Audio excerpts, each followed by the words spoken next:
Thank you madam. दोस्तों नमस्कार, मैं डॉक्टर श्याम गोलो फिर से एक बार आपका इस ट्रेनिंग सेशन में स्वागत करता हूं। मैं आशा करता हूं कि आप सभी लोग स्वस्थ हैं और आप अपने साथ अपने परिवार का यानी घर का परिवार और एमसीएल परिवार दोनों का ख्याल रख रहे हैं। मैं ये भी उम्मीद करता हूं कि आप सभी लोग 1 घंटा बहुत अच्छी एक्सरसाइज कर रहे हो, अपने हार्ट अपने लंग को मजबूत कर रहे हो और अपनी इम्यूनिटी को बढ़ा रहे हो। तो चलिए शुरुआत करते हैं आज के इस सेशन के साथ। दोस्तों हमने एक नए पर्व की शुरुआत की है और इस नए पर्व में हमें अपने आप को एक एमसीएल बिजनेस फैमिली की तौर पे साबित करना है। मेरा क्लीनफेल्स लिमिटेड एक बिजनेस कॉर्पोरेशन है जो सस्टेनेबिलिटी सेक्टर में काम करती है, जो सस्टेनेबल ईंधन, सस्टेनेबल फूड और सस्टेनेबल चीजें बनाती है और बेचती है। सन 2025 और 26 में उनका ये रिपोर्ट कार्ड है। उन्होंने इतना टर्नओवर रेवेन्यू तैयार किया है और इतना इनका प्रॉफिट है। तो एक अच्छे रिपोर्ट कार्ड के साथ, एक अच्छे अंकों के साथ हमें अपने आप को, अपने ऑर्गेनाइजेशन को एक बिजनेस ऑर्गेनाइजेशन करके स्थापित करना है। और दोस्तों इसके लिए इस साल हम कौन से बिजनेस करेंगे इसका पूरा रोड मैप भी हमने तैयार करके रखा है। हमें इस साल 25 सीएनजी के प्रोजेक्ट्स करने हैं, 200 एमकोल के प्रोजेक्ट्स करने हैं और हमारे मेंबर, हमारे परिवार के जितने भी उद्योजक मेंबर्स हैं, हर एक मेंबर्स के लेवल पे, हर एक सदस्य के लेवल पे हमें बिजनेस की शुरुआत करनी है। और ये सभी बिजनेस करने के लिए, ये रोड मैप पूरा करने के लिए जितनी फंडिंग चाहिए उस फंडिंग की पूरी व्यवस्था हमने की है। दोस्तों फंडिंग के बारे में कोई भी चिंता करने की बिल्कुल जरूरत नहीं है। इनफैक्ट इस हफ्ते तो इस फंडिंग की शुरुआत भी हो चुकी है। सबसे पहले ये शुरुआत एक बहुत ही छोटे ऐसे ट्रांस से होती है। इसका कारण यह है कि आप जिस प्रोजेक्ट्स के लिए, जिस बिजनेसेस के लिए आप फंडिंग ले रहे हो, उसके लिए आपने जो व्यवस्था बनाई है, जो सिस्टम बनाई है, उसकी चेकिंग और वेरिफिकेशन इस फंडिंग के साथ होता है।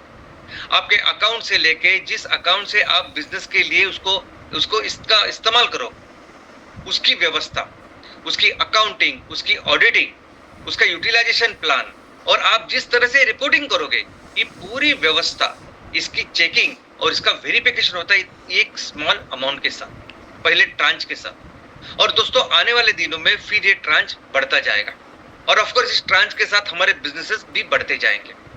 और ये वेरिफिकेशन आने वाले दिनों में सिर्फ सिस्टम से नहीं होगा, तो जो हमारे फंडिंग पार्टनर है वो एक्चुअली उस साइट्स पे, लोकेशन पे जाके देखेंगे कि ये सब काम हो रहा है कि नहीं। तो इस तरह से, इस माध्यम से आने वाले दिनों में हम पूरा अपना बिजनेस का रोड मैप पूरा करेंगे। दोस्तों हमने लायबिलिटीज के लिए डिसबर्समेंट की भी शुरुआत की है। हर गुरुवार को हम ये शुरुआत करते हैं, डिसबर्समेंट करते हैं। आने वाले दिनों में ये डिसबर्समेंट का जो ट्रांच है, जो साइज है वो भी बढ़ेगा और देखते देखते पूरी लायबिलिटीज हम खत्म करेंगे। लेकिन सबसे महत्वपूर्ण बात है कि इस साल हम अपने पूरे बिजनेस रोड मैप को पूरा करके एज अ बिजनेस ऑर्गेनाइजेशन करके अपनी फैमिली को स्थापित करेंगे। दोस्तों इस हफ्ते एक बहुत ही इंपॉर्टेंट घटना हुई। हमारे देश में कई सारे इलाकों में बहुत भयानक, बहुत जोरदार ऐसी वर्षा हुई। मुंबई, बेंगलोर, दिल्ली जैसे महानगरों के साथ साथ कई सारे शहर जहां बहुत इतनी तेज वर्षा हुई कि अभी तक मई महीने के बारिश के जितने भी रिकॉर्ड हुए वो टूट गए। दोस्तों दिल्ली शहर में 1901 से इस बारिश का रिकॉर्ड रखा जाता है। तब से लेके आज तक कभी भी इतनी बारिश नहीं हुई। पिछले 125 सालों में जो मई महीने के बारिश का रिकॉर्ड था वो इसमें टूट गया। बैंगलोर की भी यही कंडीशन। अब तक बैंगलोर में कभी भी मई महीने में इतनी बारिश नहीं हुई थी जितनी बारिश इस बार मई महीने में हुई। मुंबई के बारे में भी यही, जो भी रिकॉर्ड था मुंबई का पिछले 75 साल का वो टूट गया। दोस्तों सिर्फ इतना ही नहीं, कई सारे छोटे मोटे शहर जिनके यहाँ शायद ये रिकॉर्ड कीपिंग इतनी नहीं ज्यादा हो, लेकिन वहां इतनी ज्यादा बारिश हुई।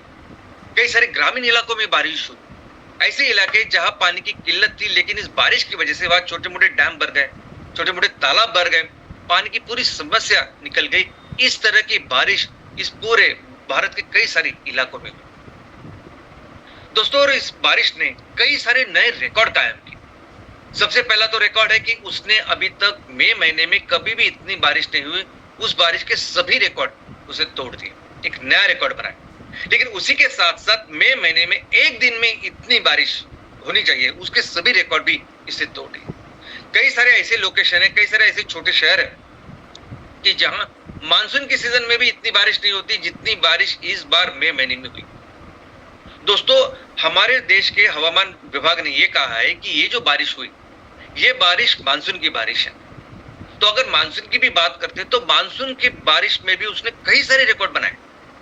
दोस्तों, हमारे यहाँ हवामान का या मौसम का एक पैटर्न है। अगर हम बारिश की बात करें, बारिश के मौसम की बात करें, तो हमारे यहाँ बारिश होती है मानसून के हवाओं की वजह से। ये मानसून जो नैऋत्य, जो साउथ वेस्ट दिशा से आता है, और वो जब आता है तो अपने साथ ये पूरे बादल वगैरह लेके आता है। और सबसे पहले वो अपने देश के पश्चिमी तट के ऊपर सबसे पहला जो राज्य लगता है, वहां आके बारिश की शुरुआत करता है, और वो है केरल। केरला में ये बारिश 29-30 मई से चालू होती है, और उसके बाद 6-7 दिनों में ये महाराष्ट्र पहुंचती है। यानी लगभग 5-6 जून को ये मुंबई या आजू बाजू के शहर में आती है। लेकिन दोस्तों, इस बार बात ऐसी हुई कि सिर्फ 24 घंटों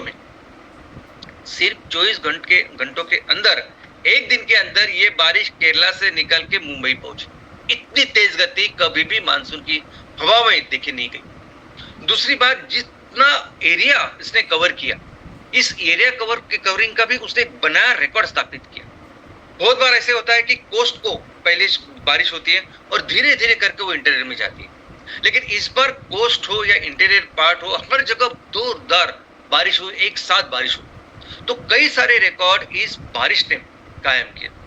दोस्तों, जहां हमारा हवामान विभाग ये कह रहा है कि ये बारिश मानसून की वजह से है, ये मानसून की बारिश है, इसकी शुरुआत है, वही हमारे ही देश के कई सारे एक्सपर्ट्स, कई सारे साइंटिस्ट वो ये बात कर रहे हैं कि ये मानसून की बारिश है ही नहीं, ये तो वो बेवक्त की बारिश है जो अप्रैल मई में होती है।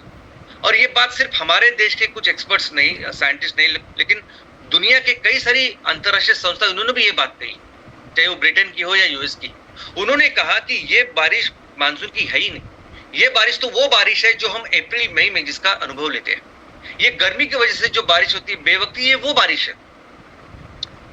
नॉर्मली क्या होता है कि जब भी गर्मी में, अप्रैल मई में जब ये गर्मी अपने सीमा चरण पे होती है, तो कोई इलाका बहुत ज्यादा गर्म होता है, तपता है, और उसको लग के जो हवा होती है वो भी गर्म होती है, और ये हवा गर्म होने की वजह से उसकी घनता कम होती है, वो हल्की होती है, और हल्की हवा ऊपर चली जाती है।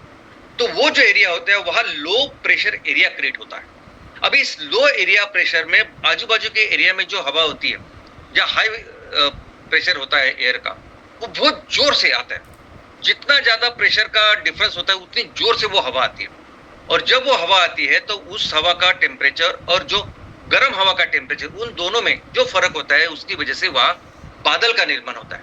और बहुत ही कम वक्त में हम देखते हैं कि वहां तूफान आता है, बादल निर्माण होते हैं, बहुत तेज ऐसी वर्षा होती है जो 15-20 मिनट, आधा घंटा होती है, कभी कभी उसके साथ कुछ बर्फ के गोले भी पड़ सकते हैं। तो ऐसी बारिश का अनुभव हमने अभी तक किया है।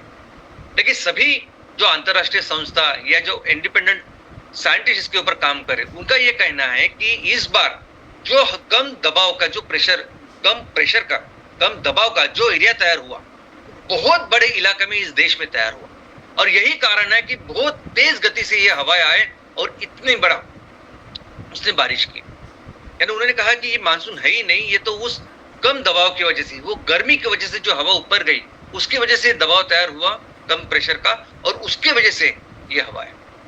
दोस्तों, लेकिन हम देखेंगे कि कुछ सालों से ये ट्रेंड बढ़ता जा रहा है।